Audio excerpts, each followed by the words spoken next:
My name is Madicyn Marinaro, and I'm currently Executive Director of the Cannabis Council for Advertising Transparency. Excellent. I also am a category observer and service provider for multiple categories within adult beverages. So I have a feeling you and I are going to see things in a similar way. And I want this conversation out there. So that way you're aware of all the context that I'm not a typical podcaster. I'm an owner, operator, and founder in the space as well. And also, like I said, somebody looks at it from the top 30,000 as well as in the weeds when I need to be. So let's jump right in. Interested to hear your perspective as well then. Yeah, I started selling alcohol when I was 19 years old. Oh, wow. That's funny. I used to be in all the clubs in Philadelphia, like bottle service, that kind of thing. That's where I'm from. I went to Drexel and worked my co-op, and that's the wholesaler, and that's where I'm from. Yeah. Oh my God. I was shampoo. Yes. God, all on what was that avenue? God, I forget that. All the Columbus Boulevard and that. Yes. Yes. Went to all the clubs out there, and then I wanted to get out of the city, so I went to Bloomsburg University in the mountains as far as I could get away from the city. Do you live in Pennsylvania now? No, now I'm in Santa Cruz, California.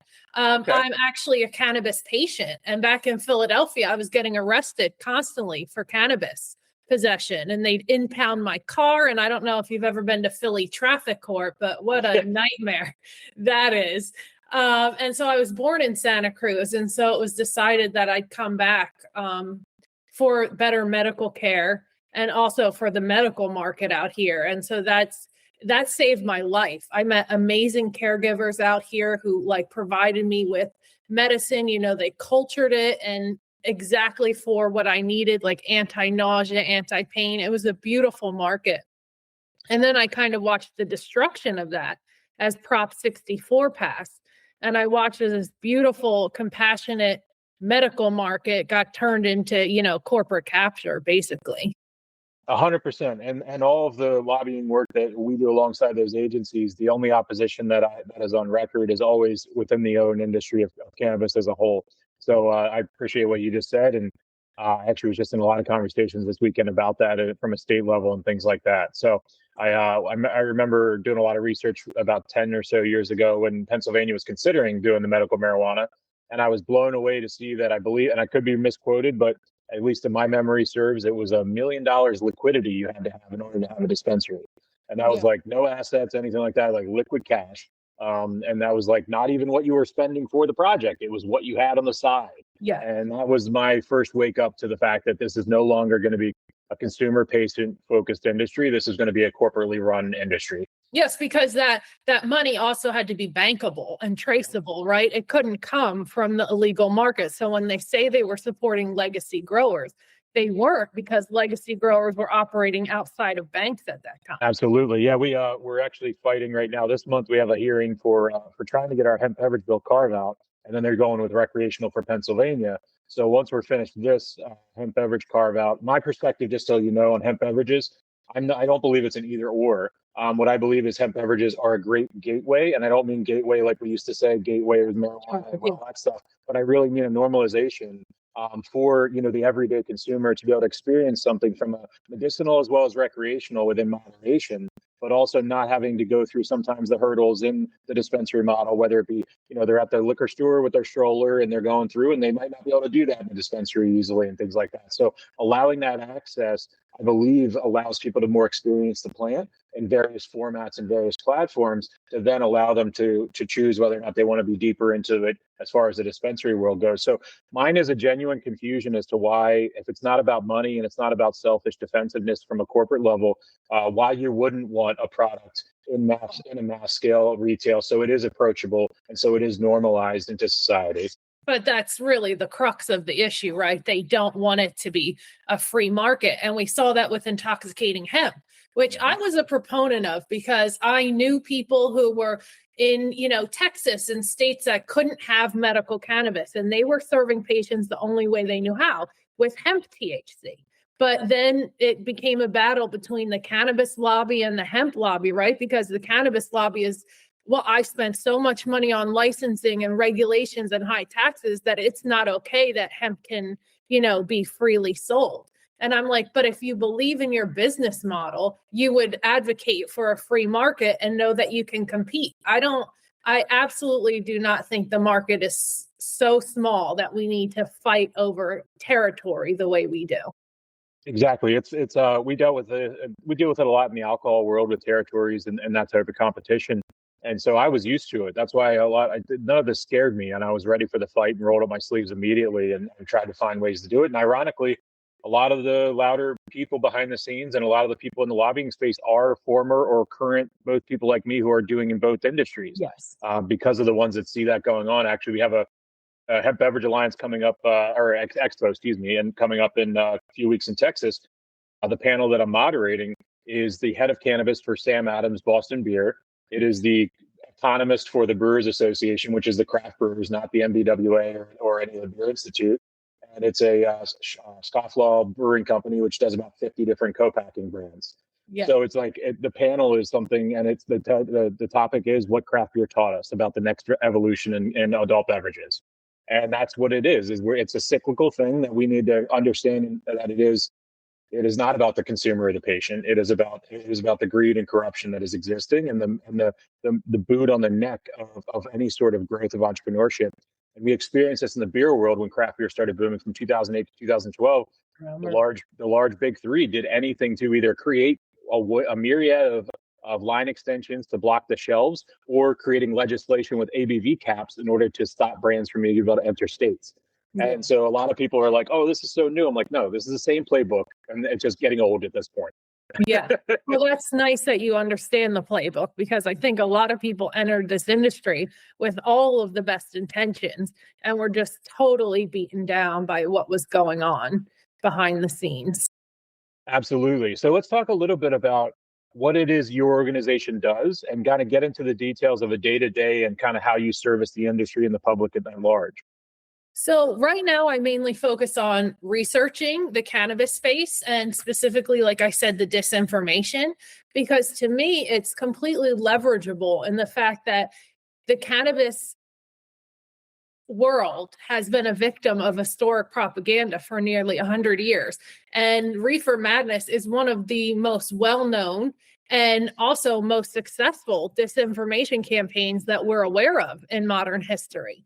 And so what I do is, instead of appealing to institutions, like do the moral thing, do the ethical thing, I appeal to institutions on an incentive level and say, hey, not only can we use cannabis to learn more about disinformation, which is becoming a global growing concern. The World Economic Forum, I think, ranked it as like the number 2 most severe threat we face currently. And so not only can we leverage like what cannabis teaches us about disinformation, we can also quantify disinformation in a way that you can't in most other areas, like politics. A lot of disinformation research in those areas is based largely on theory. But what I did is I went first, why I call it Cannabis Council for Advertising Transparency, is I quantified the disinformation. I call it the disinformation tax within the advertising space, because cannabis is heavily restricted when it comes to advertising. Programmatic ads, Meta, Facebook, Google, all of these platforms have strict rules. Even LinkedIn, although LinkedIn seems to be open to cannabis business, they have a policy against open promotion of cannabis. And so you have people getting Instagram deletions. I faced Instagram deletion at one point, thousands of followers, all my work gone in, a blink of an eye. And so what happens is people can only advertise through very niche markets like trade publishers, and people that charge a really high premium because they know they have the market is scarce, right? They have scarcity pricing. And so I quantified that cannabis companies pay almost 5 times more in advertising expenses than mainstream businesses. And so that is very clearly because what happens then is the incentive becomes who needs to normalize cannabis, because there's so many ways that you can make money off of high advertising costs. And then ultimately what high advertising cost does is it creates narrative control, because small and legacy businesses and single person operators are not able to consistently stay top of mind in advertising. They cannot afford it. And so the MSOs, the compliance vendors, can create this sort of narrative control through pay for, podcasts and premium web placements and all of these, creating authority, manufacturing authority. And so they create this narrative. And then what ultimately I quantified is that this leads then into market manipulation. Cannabis stocks are the most, some if not the most volatile stocks on the market, and they trade primarily on sentiment, not fundamentals, because again, with narrative control, counter narratives can't scale. So you can completely control the narrative, and you can drive down prices by promoting disinformation, cannabis danger, cannabis risk, businesses failing, things like that. And then you could also, on the other hand, promote short bursts of optimism to drive the stock back up at specific times. And so you can see that I've actually documented this happening. In 2019, cannabis stocks were the most shorted on the market. Shorts made billions of dollars in profits. And it was so profound that the SEC actually investigated what was happening and levied sanctions on well-known short sellers. So there's this whole kind of business around disinformation and this weaponization of narrative control and advertising scarcity. And so there's not a large incentive in our industry, like you were saying, to normalize. It's interesting in everything you said, because everything is one of the reasons that I started bringing hemp brands into the podcast. So obviously a lot of this was beer related in the past, and it was rebranded. And when I rebranded it, I intentionally on the logo have every ingredient from every adult beverage, every major ingredient is represented in that for that reason as well, but also for the buying power. My intention was always to get it to a scale that could be monetized, not for any sort of wealth, but to be able to allow a co-op type of platform, and also to be able to do it in a story-based fashion. Because in my mind, my business is called Free Mind, and I've had it for 18 years. So obviously, I'm not a conformist in any way, but I do always look for the delta. And I played football and rugby, so it was like look for the gap in the line of scrimmage and go. Nice. And what I see is really, as far as what means to be an American business and an entrepreneur, is your story. And we're not selling anything. We're never selling a product, but we are telling stories. And that's one of the things that I believe that somehow has really punched through the algorithm. And I've had my moments as well where I've been flagged and taken down in different aspects. But at the end of the day, I believe it's resilient because it's story-based and because it's entrepreneurial-based in that story. So I appreciate what you're saying, and you validated what my mission is here and what I'm trying to do. So yeah. Good. Yeah, it's so important for a healthy market for counter narratives to be able to scale. Because on top of all this, we also have to keep in mind that funding around cannabis research, around 75% of $1 billion goes towards studying cannabis risks instead of cannabis benefits. And then when it can study cannabis benefits, it's restricted to studying mostly isolated cannabinoids because of federal law. So we're not getting a clear picture of what whole plant cannabis can do as far as medical benefits in the research aspect. And then you add that to the suppression in speech, and that's where you get the structural disinformation. You are looking at a biased information environment where positive promotion and patient stories and these important counter narratives just cannot scale effectively. Yeah, it's my history is all public relations and counter narrative work. I mean, that's what I've done in the alcohol space when I worked with the craft breweries. I went to college for corporate communications and public relations. So this is my pattern recognition has been flying high for years now, as far as how cannabis is not organized in the way, and I don't mean this as a negative to the industry, but they just haven't found their footing in an organized way to collaborate, similar to what craft breweries did in the 2010s or so. They collaborated, and they knew their numbers weren't going to compete with the big guys, so they had to kind of get together and platform base it. How do you currently fund your work in the research aspect of things? Like, how do you are there partnerships with other brands, or is it kind of an NGO type thing, or? Well, I haven't had a lot of luck specifically with like cannabis brands, because I'm kind of going against how the industry is sort of structured.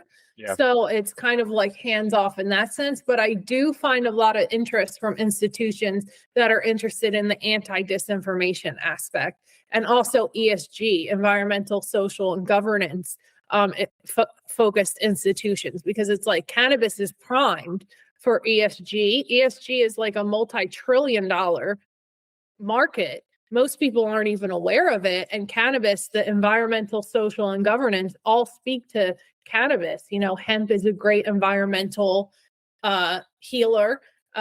Cannabis and the war on drugs and prohibition caused a lot of social issues. And then we also have governance, and that's why I established CCAT, is that we need a standards body, right? We need some sort of system where people are being held accountable for what they're doing, because we don't have that at the moment. And so it's still new work. I came from PR and marketing and social media marketing in cannabis to kind of focusing on this, because it's something I stumbled upon that, you know, not many people are talking about.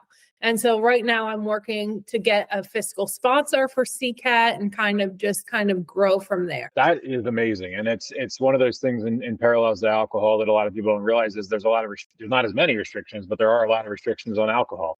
Even today, like, I have the same algorithms and profiles for the past 10, 15 years, but there's times where I'll put an RTD spirits brand up, and if I have too much of the can on it, it'll get taken down. But if I have a person who takes up more of the screen than the can, then it goes through. And so it's all of these, people don't realize it's these optical angles as much as it is the content and context of the captions that you're putting in there. And there used to be, in the beer world as well as in the spirits world, a handbook. And I'm sure it still exists, but I haven't looked at it as much, where it was like, here's all the states, here's what you can talk. Because there's states where you can't talk, you can't even promote a happy hour, and you're not selling anything in certain states and different things like that to incite, let's say, overconsumption or anything like that from that aspect of things. Well, that's a great point, because that's kind of gatekeeping in itself, right? Because to navigate these restrictions and regulations that you don't even fully understand, it takes like a lawyer or really in-depth understanding. And so when you're just starting out and you're a legacy operator that doesn't have that experience, that's also, a hurdle that's very difficult to navigate, that the MSOs and these high level corporate factions completely understand, again, because a lot of the people in the space are from alcohol and pharma and tobacco. And so they understand not only how to navigate regulations, but how complexity can be a moat for them. Yeah. It's complexity can be a moat and an advantage, because at the same time, nobody can see everything. So as soon as certain ones of us that can see the hole and the opening, that's a real good exposure point. What do you think are there any kind of campaigns that you've seen currently on any aspect of cannabis that are kind of the most successful navigations, or any brands or organizations that you kind of have seen that are really rocking it as far as that goes? Well, I think similar to you, I was part of the International Women's Cannabis Conference a couple of weeks ago, and I love what they're doing, just platforming marginalized people in the space and giving them the chance to speak. Because again, I don't think people realize how important that is in a suppressed information environment. Like, it is so important to get counter narratives to scale, because it just creates what my whole basis is, that disinformation in cannabis is causing systemic risk. And that's the market manipulation and the fragility and all of this. And it all comes back, in my opinion, to this kind of suppression of speech. That's a very good way to put it. It's what do you think is, the motivator, let's be honest, is not what they put out there. It's and so on the flip side, is there ever a point where, the metas of the world or the algorithms of the world would look at, I really wish that they would look at sometimes the money-making opportunity to buck the system. I think, in my gut, and this is just my gut, it feels like the volume and the attention that has been happening in the past 6 to 12 months would if I was Mark Zuckerberg at this point, like I feel like I would be like, I don't care anymore. This is my private. We've already proven that it's a private platform. It's not a Yes. publicly traded, and I mean a publicly regulated platform, and they have their leniences when they want. I'm wondering when that, I guess when the pot is going to boil so much where they're going to, even the platforms are going to say, no, there's money to be made here. I don't care about that anymore. Yes, so that's a great point because that's some of the work I do at CCAT. It's inverting the incentive structure and showing businesses that it's more of a liability to make decisions on cannabis based on this distorted information environment where you're forced to stay out of this growing billion-dollar market based on stigma and historic propaganda. Like AI systems, algorithms, the platform policies, financial risk models were all trained on cannabis propaganda, that cannabis is dangerous. That was their data set, right? They didn't have, again, a counter narrative to scale that, hey, cannabis is actually saving lives. Cannabis is not as dangerous as Reefer Madness led us to. So you have these institutions like Facebook and Google who are making poor decisions based on faulty data. And that really creates a liability. And one of the case reports I just did is fascinating because it's on cannabis banking, right? And what they're doing is they're refusing to bank operational cannabis businesses. And these are completely compliant businesses subject to track and trace and seed to sale and POS systems. Cannabis is the most heavily surveilled and tracked commodity in the world currently. And so banks are refusing to support these legal, transparent businesses that are making money while they're supporting the speculative capital markets and the shorting, which creates reflexivity because what the banks are ultimately doing is they're creating the risk that they're claiming is the reason they're not helping the cannabis businesses. And this is a failure of their own model risk programs. And so the way I approach institutions is like, it is more of a liability to be operating off of this structural disinformation and making these multi-billion-dollar business decisions than it would be to enter the market in a healthy, clean way. And for me, that's in advertising, right? Like a platform like you, an institution can support that and say, not only am I supporting free speech, but anti-disinformation, because this is creating a counter narrative that can counteract the structural disinformation that is creating the systemic risk. It's a fascinating piece when we start peeling the onion layer of the data apart. Like, just again, go back to hemp beverages, for example. It's like I sit in Congress and meet with our staff. I sit in the state level, and we're doing 2 campaigns right now. We work in North Carolina and Pennsylvania as well as in DC, and all of it is, talking about the children and all this stuff. And but I'm not mocking this when I say this, so I want people to understand this. When you pull the data back, and feel free to tell me if I'm wrong, and I'm very open to hearing that I'm wrong, but when I've looked at it from the stuff I've been provided, the instances where children are accessing this product is, number one, they're accessing it after their parents have purchased it at the point of purchase. They're not actually accessing it and buying it from the store and then doing it. Number two, there are also the issues that are happening have zero on the beverage side of things. All the instances are in the gummy and flower. And then when you go to the third level, they're all instances of not seed to sale, where they are synthetics that are being imported or domestically bad actors that are not using the proper products. If we had a regulated market, these products would automatically be filtered out because of that. And one of the things my girlfriend actually gave me an idea last week when we were driving. She's like, why don't you build a database of all the brands that are like actually under the Farm Bill thing? Because I'll give you an example. In York County, Pennsylvania, we have a health inspector and a district attorney that is just on gung-ho on eliminating everything and is literally trying to. I'm getting calls from my retailers because this new health inspector or new handbook that he has and checklist is targeting hemp beverages. Yet it doesn't fall under their purview, and it's not actually literally on their checklist or in their handbook. It's a verbal threat. And so even to 9 days ago is when my one retailer called me And I talked to the health inspector over the phone, provided the farm bill. I provided all of the data. I also provided the Pennsylvania Department of Revenue's taxation categories for hemp beverages. And I'm like, it's taxed, it's everything. Yeah.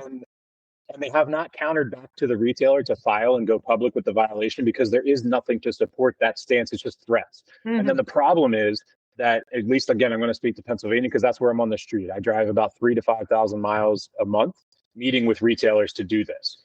And what it is also is they don't follow through in a documented way, but they do follow through in a PR media way, which is why I felt, and I have chills when I say this, where from my perspective of where I came from and where the industry, as well as my education from an academic standpoint, I'm feeling like I'm on an island and the only one that's saying like, this isn't a real legal battle. You're manipulating the perception through media that it is a legal battle, because at the end of the day, these are false narratives that are built on nothing in writing from those people from an enforcing aspect. And that is, while it doesn't anger me, it frustrates me because every response I get with the retailers where I say, you know what, take them to court. They can't. And you touched on this before, because they don't want to be public about it. They don't want to buck the system. And I'm not blaming them for this. I understand this. Their budgets are tight and they're trying to survive in this world as it is in a brick and mortar establishment. But that is what it comes down to, is the fact that we don't have big corporations in our corner. We don't have the proper funding. And it's not a victimhood statement. It's actually a call to action for everyone listening to this show and watching it to band together and wake up. Because in the next few months, there's not going to be an industry if nothing's banded together. Yes. And the power's in the numbers. That's so important. I love your idea about collecting the data, because that is going to show very clearly that these businesses are operating completely transparently. It's not this criminal, seedy underground. It's a transparent business.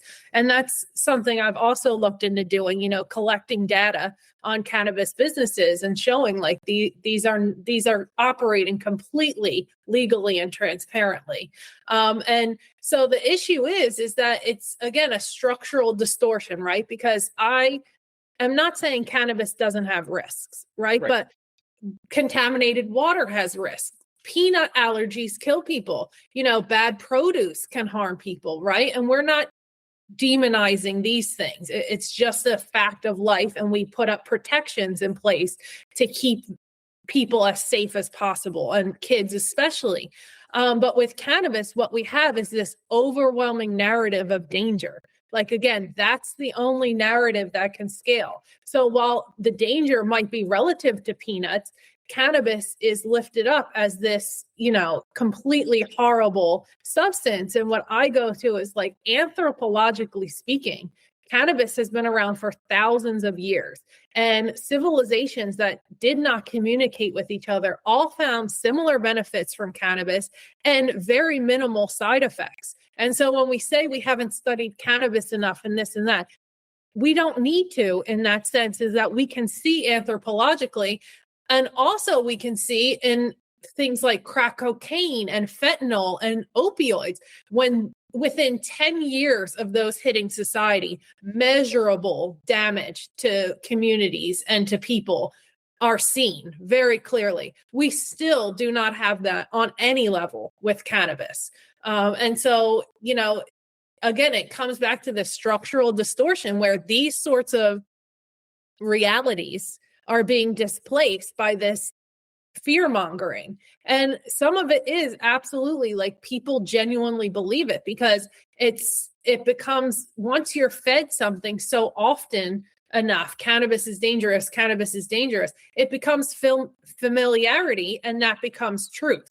And so you just believe it without questioning. And that's really what we're working against, is just this inherited idea that cannabis is dangerous, when the reality just does not match that statement to the degree that it's being spread. I'm quoted last week in an episode of saying, and I'm going to repeat it on this because it's relevant in case anybody skips episodes. The argument that the cannabis industry uses where alcohol is poison and blah, blah, blah, I think it's bullshit, because it's also a manipulation in reverse, and it's a weak counter narrative. I do support it because I sell alcohol as a living, but I don't consume it. And I haven't consumed it in 3.5 years. And what I found out from my personal standpoint is I don't drink hemp beverages every day either. And I don't drink anything ritually because of my personal biology and how my body reacts to addiction. At the same time, I'm a original OG libertarian, not the bullshit perversion that exists today, where it's like, put it on the shelf, let the world decide what they want. But what I'm trying to say, I guess, in this is that, we sit here and I sat in a congressman's office a couple weeks ago, and I got to hear the speech about kids. But at the same time, I pulled my phone out and I said, I'm going to show you something as somebody who works in both industries of alcohol and this. Right now, you have a federally regulated alcohol market that sells, and I pulled up the new Welch's grape juice hard. And then I pulled up the Lipton iced tea hard. And then I pulled up the Sunny D. And I said, what from a regulatory, the TTB, everybody like that approves every single label that goes through for alcohol. So this went through a vetting process and was approved in multiple levels to where those graphics, those alcohol, I also created the products in the alcohol space where if the word, I remember creating a tequila margarita and the word tequila was bigger than the word margarita, and my label got rejected because they didn't want the public to think that it was a straight tequila in the spirit in the can. They wanted it to know it was a cocktail. Well, that's an incredible observation. So why wouldn't you use that same discernment to then be like, okay, the Welch's grape juice, you can make Welch's hard grape juice, but you're not allowed to make it look exactly like the Welch's grape juice, because what we don't talk about is that product, whereas all the other stuff is going to sit in a cooler this summer in a barbecue, and somebody might have regular Welch's grape juice for their kid, and they're going to have that in there. And let's be really honest about what is going on. And it's not that one is better than the other. It's the hypocrisy of the unsubstantiated data, which is, again, why I was excited to have this conversation with you. Yeah, absolutely. I mean, I can say from anecdotal experience, I drank the most as a teenager or like 18 years old when I was over my friend's house whose father had a bar downstairs, right? She would take the liquor and then take some and then pour some water in. So it looked, and it's like, and that didn't happen at my house because my mom didn't drink, and so kids are exposed to it. My primary issue, I guess a little like a libertarian or free market person, is that we can speculate as much as we want about the dangers of cannabis, but we have hard data, empirical evidence that shows how harmful prohibition and ultimately criminalization was. And so, we rarely see government intervention that's, completely beneficent, right? Like there are harms to everything. And so you have to navigate with caution. There's, the yin and yang, there's balance needed in all of life, right? And when anything gets to any extreme, trouble happens. But I think we're at such an extreme right now with cannabis that nobody, from my experience, is thinking like logically, like you and I are speaking. It's like I said, these two lobbies against each other, the cannabis lobby and the hemp lobby. And I mean, hemp, if anything, I think would be viewed as safer than cannabis, but for some reason that's being demonized now. And that's where I'm blown away. I really, from a logical standpoint, I'm like, why is this the fight?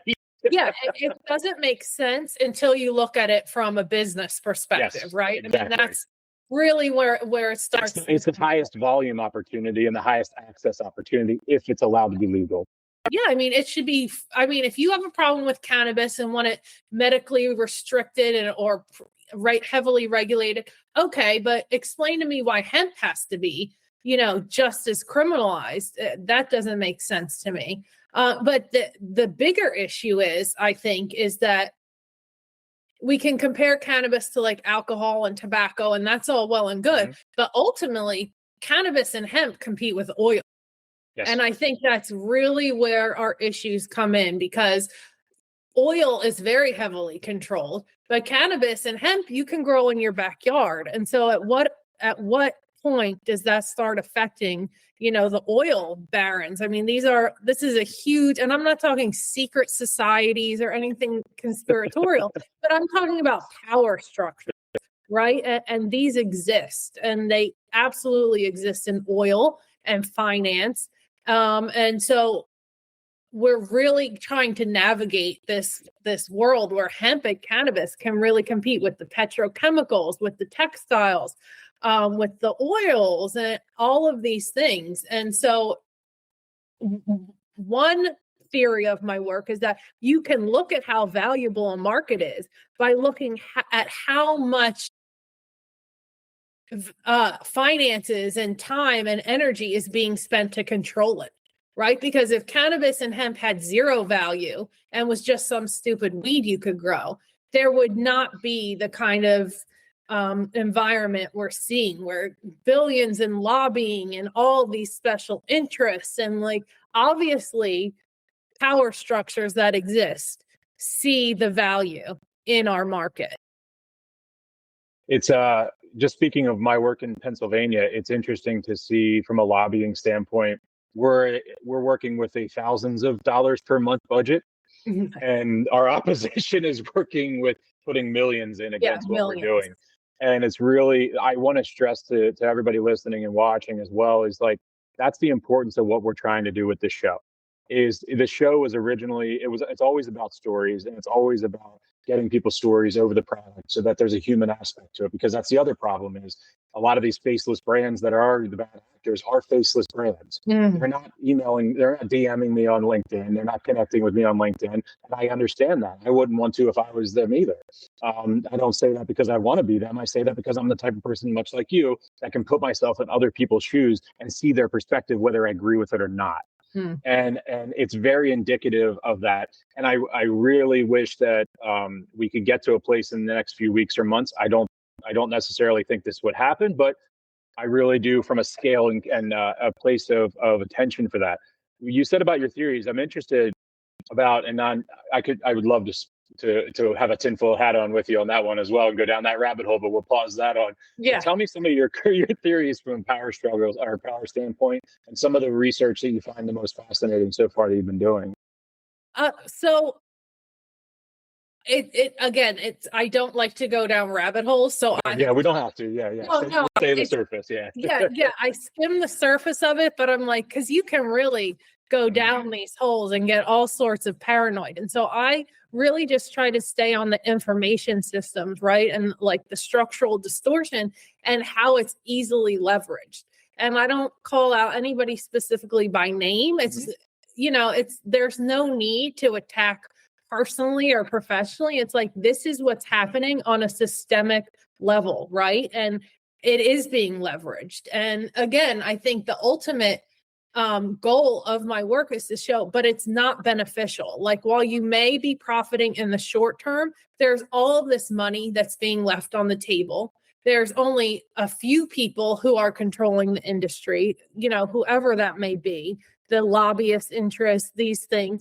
I definitely think the lobbyist interests play a huge role, right? Because they're the ones speaking to political people, and again, they have the experts that can give the expert testimony. And there's this whole level of where information is passed into like legislation, right? That common people just don't even fathom. And again, the millions of dollars going into lobbying and all these different narratives, that hemp versus cannabis, ultimately it just creates confusion, right? Which just creates delay in reform. I mean, I don't think it should have taken this long to get, well, everybody's cheering Schedule 3, right? I thought in 2019 we were like a few months from decriminalization totally. I mean, I'm with you on that. There's nothing to celebrate. Like, it's just a distraction. I had no idea we would be here 6 years later. I mean, it's just unbelievable to me. And the fact people are still getting arrested for cannabis while people are making billions of dollars off of it. And so, it's just structural, because again, what all this creates is systemic risk, because it creates a massive distrust in our institutions, because people aren't stupid. People see what's going on. And while you can market it, oh, we're banning hemp because it's dangerous. Well, there's not nary a study that they've shown to actually support that sort of, intoxicating hemp is destroying the world. And I mean, I also tell people, it's really incredible to me. We've waited so long for any progress in reform or legalization. But boy, did they move fast to ban intoxicating hemp, right? Like if they can move that fast on policy, why aren't they moving fast on cannabis, at least to Schedule 3? We're still waiting. I have a good gut feeling that the public pressure this summer, if we all do our job and follow this, what we're talking about here, and take these action steps to put the information out there. And I think I implore I interview about 4 to 6 founders and leaders in the industry like yourself every week. And every time I try to have this conversation with them where it's like, I know sales are so important right now because of an impending ban. That's important. But putting into your social media and putting into your marketing, that not the come sign my petition. Like that's important. I get that. But also your story. And because that's where people are going to emotionally connect, because they're like, that guy was just like me before he did this, and now he's doing this. And I intentionally have been showcasing parents that are running businesses now in this space. And we talk about how do you parent your child. I have 4 kids in a blended family, and it's how do you parent your child while working in this industry. There's a lot of great information that we've been putting out, and it's been used. We get requests from lawmakers who are like, hey, can we get some clips? Can we get some clips and some quotes from your stuff? And I think that's been changing in the past few weeks, where that's been an outreach on my end. And I say that in a place of, I think everybody needs to understand that if you're scared right now and you're in survival mode, it's the opposite right now. It's roll up your sleeves and not get dirty. Don't get dirty, but stand up for yourself, because this is what the true narrative is, your narrative. And it's whoever you are out there. It's your story is a real story, and your story can't be suppressed. And at this point, only your story at some points will be connecting with the everyday consumer, who then will be able to sign that petition and call their local lawmaker to put some pressure on them. And again, I'm not saying dirty pressure. I'm not saying call centers. I'll give you an example. We're trying to circumvent some optics where today we just started. My call team is doing 1,200 calls a week for the next 4 to 6 weeks. And there's a 6-question survey across Pennsylvania that they're conducting with independent operators only, and people that have either carried in the past and don't no longer carry hemp beverages because they got scared and they got threatened, or they want to carry it. You know what I mean? So what I'm trying to do is get a statewide data set of, out of the thousands of people that can legally sell it today, how many are actually doing it. My guess so far, based on my travels, is going to be 300 tops out of the 5 to 10,000 people that can actually sell it. And from there, I want to get the data as to why. And then that's the 6 questions are really important. I'm excited. I'll share it with you when it's done in a couple weeks, because I think I want to replicate it as well. I'm using Pennsylvania as the pilot, but if that works, and my goal is to get 1,000 to 1,500 completed surveys in the next 4 to 6 weeks. If we can do that, that gives me what I feel like a good independent operator, single retail location, and maybe I have multiple locations, but nothing that's corporately focused. Because I also believe that from a data standpoint, in all regulated beverage industries, the independent operator as a retailer is underserved in data. We only collect data from grocery stores and chains and those that is easily accessed. We don't go signing up independent mom and pops to access their point of sale systems. So I feel like we're really able to give a next layer of the onion to showing who's really out here, and then not working off of assumptions or generational data that's been given to us word of mouth, or from this is how we do it. You know what I mean? That kind of thing. Yes. No, that's a great idea. Again, data is so valuable. And I didn't know there was kind of that gap in the market where the independent owners are not being seen. And it's not just this industry, it's also alcohol. Like if you look at alcohol percentage data where they show like this SKU is ranked in Memorial Day and this one's dropping, that's all from chains. It's all Nielsen and IRI data that's only brought in from chains, because they're able to connect to their point of sale system through approvals and permissions, but they don't do it with independent operators. So you have thousands of operators in every state that their data is not being done. And we make decisions in the alcohol space based on the IRI data from a grocery store and a convenience store, which, yes, they are great retail partners and they sell a lot of product, but that's not always, no. And I'll be honest with you, I think people underestimate, and you'll probably agree with me, the psychology of a grocery store buyer that's going to also buy from the thing. And I don't want this to be taken negatively, but the psychology is of convenience. So they're going to buy the products that are in those places. We also need to understand and realize that, and I can speak because I'm the one that does the sales to those chains. Those chains don't always bring in a lot of the small brands.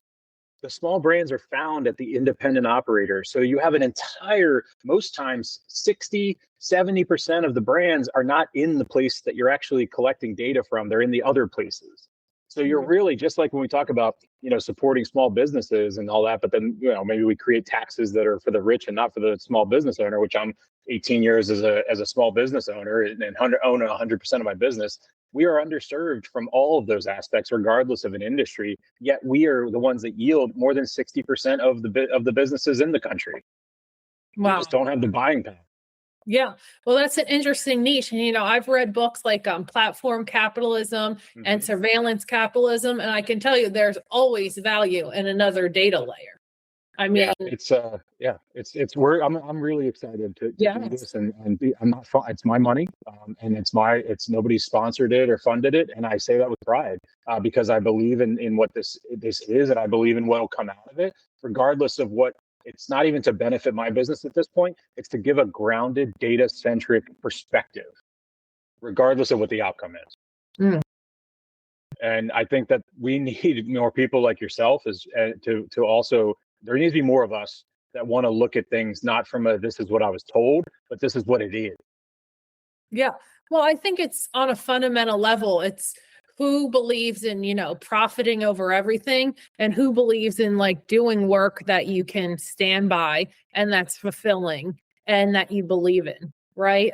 Because I think that's the huge divide in cannabis right now as a whole. It's who really is here because they're passionate about it, because they believe in it, and who just sees it as a money grab.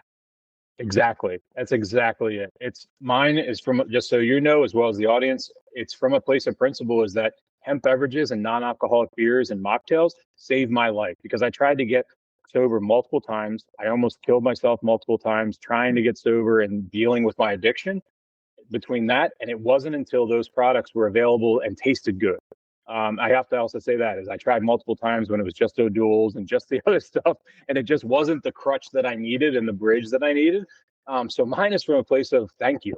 Mine is a place, and I say this to every lawmaker, is yes, I have a business because I want to participate, but I'm not here just trying to do. No. I'm here so that other people like me can go, okay, maybe I will take a break from a beer every once in a while or take something else and do this. And then I'm more present with my kids. I'm more present in the morning. And that for me has exponentially grown my life in a more fulfilling way. And I don't push it on anybody as much as I want it to be available if they want it. Yeah, you're preaching to the choir because I also had addiction. I suffered a medical trauma. I ended up with sepsis, almost died. And this was back in 2005 when they were just over-prescribing opiates. Mine was opiates as well. I didn't tell you. Yeah, I went to a pain management clinic in Langhorne, right by the Sesame Street. I'm from I was born in Yardley in Levittown. My gosh. We are right there. Yeah, I was born right down the street from that center. I was born in that hospital, St. Mary's.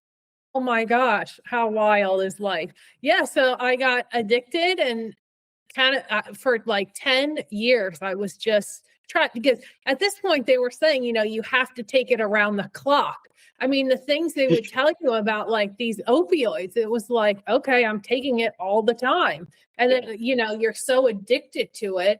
And cannabis was just the godsend. I take nothing now. I'm off every single. Same thing. Yeah. Same thing here. I take an allergy med every day, and then I take my lion's mane, and all the other pills are supplements from a natural basis. Yeah. No, yeah, I'll take my gummy. That's the one thing I'll take. And that's a beautiful thing about cannabis. I tell people is when I was withdrawing off the opioids, oh my God, I basically overdosed myself with cannabis. I was taking cannabis edibles and cannabis calm caps and smoking every 5 minutes because it was hell. right? If you've ever withdrawn after 10 years on a tremendous amount, fentanyl patches, like all of these things. But now that I'm off it and away from it, it's been years. I don't need cannabis every day. I don't need to overdo cannabis. I'll take a cannabis gummy, a 5 milligram gummy, the way I would take a Tylenol. Here, like I did gardening the other day and I was so sore and I was like, okay, I'm taking my gummy. I'm going to have a good night's sleep. And it was wonderful. And so cannabis brought me to a place where I don't even need cannabis. And there's not many medicines on the market that do that, because as someone that has been around doctors, most of the medicines they prescribe for you, you need to keep on taking if you want the supposed benefit, right? But then there's all these side effects that come with it. And so, yeah, I definitely am with you on, I do this out of passion, because I think for anybody that's a small business in this industry, it's not easy. I've been cheated. People have stolen my work. I mean, I was PR and marketing for a company and we parted because they literally tried to steal my research. And he took my name off of the author and put his own company as author of my research paper, which has already been published. And I'm like, it's just cannabis. Like, this is what we deal with in cannabis. And again, that's why I say like a standards body is so important, because there's no ethical board. There's no union. There's nothing. And I see posts like this on LinkedIn all the time. My work has been stolen. They haven't paid me. Like, this is a big issue in cannabis. And it's really a shame, because the people that are still here after all these years of this back and forth legalization, will it happen? Won't it happen? Cut off from institutional capital and banking. Like, everybody in 2019 that thought this is the green rush, we're getting paid. It's like, this is brutal. Nobody's getting paid. Right. And so the people that are still here genuinely believe in what they're doing for the most part, and have a passion for it. And that's where I know cannabis can save lives, because along with me, the compassionate programs out here, we're healing cancer patients, sick children with cancer, the elderly. And the only reason why we're here at this point in legalization is because the California medical market was so amazing at the job they did. Patient testimony and caregiver testimony made people change their mind about legalization. But now, unfortunately, we've moved so far away from the medical model. We're now in this recreational model that forgets about the patients and the caregivers that got us here. Madicyn, we're closing in on time. I went on a diatribe. No, you're good. No, it's perfect. But I want to be on your time for me and be respectful of that. But also, I want to tell you that I want to bring. Sometime I'll reach out to you this summer and try to organize a little, maybe bring a brand in as well, or some opposition point. Maybe we can have a very constructive conversation as a roundtable style. So I think I want to thank you for, truly, I want to thank you for this conversation and thank you for everything you're doing. And I'm looking forward to diving deeper into your work and collaborating with you on anything we can over the next few months and beyond, for sure. Yes, I would love to help you with the data or whatever. I think that's a great idea. And I definitely think there are ways we can work together. And I'm happy to meet you and just to see where this goes. I cannot believe also the small world changes, or like the connections that you're in California, you all that stuff. Back to where was born. It's so important work in Pennsylvania, because like I said, I was arrested there and I was just trying to use cannabis as my medicine. Right. And I'd be in Philly and you'd see the paddy wagons come around and people just put into the paddy wagon over weed. And it's like, it's important work you're doing. So thank you. It's the equivalent of, I try to tell people in All Dogs Go to Heaven, when the paddy wagons drive around driving all the stray dogs. That's what it's like over there. Yeah. Yeah. It's wild. Perfect. Well, hey, thank you so much for your time. I really appreciate it. And I'll close out the way I do with every episode for everybody. Is when you're walking down the street, I want people to remember this is a podcast not only about what we talk about in these topics, but also it's connecting with strangers. And Madicyn and I have never met. We've never shared a drink together. We've never gone to a coffee shop. We've never done anything together. And we've never even met prior to this, what you just saw on camera. And we want to remind everybody that humanity is really there, and empathy and connection is important. And if you're scared about meeting a stranger, I hope that you follow these episodes, watching and listening, and understand how easy it is to connect with a stranger, share your story, be vulnerable, and most likely you'll have a connecting story that you can then build a relationship off of. So when you're walking down the street, put your phone in your pocket, look at the stranger when they're walking by you. When you're at the gas station filling up your cup of coffee, ask the person next to you how they're doing and actually listen to what they say. I challenge everybody for the past few weeks and started out to give 5 minutes a week to a stranger, 20 minutes a month. If we all talk about ROIs in this every day, if you give 20 minutes a month to a stranger, I bet you're going to get one person where it's going to make their month, their year, and it might even save them from a really dark place to know that the human connection is there. So that's a great ROI. And Madicyn, thank you again for the courage of coming on without questions, without prep, and telling your story and the work that you're doing. So thank you so much. Yep. Thanks for having me again. And what a beautiful closing. You're good. You're good. Hey, thank you so much. You have a good rest of your day, Madicyn. You too. Take care. Take care.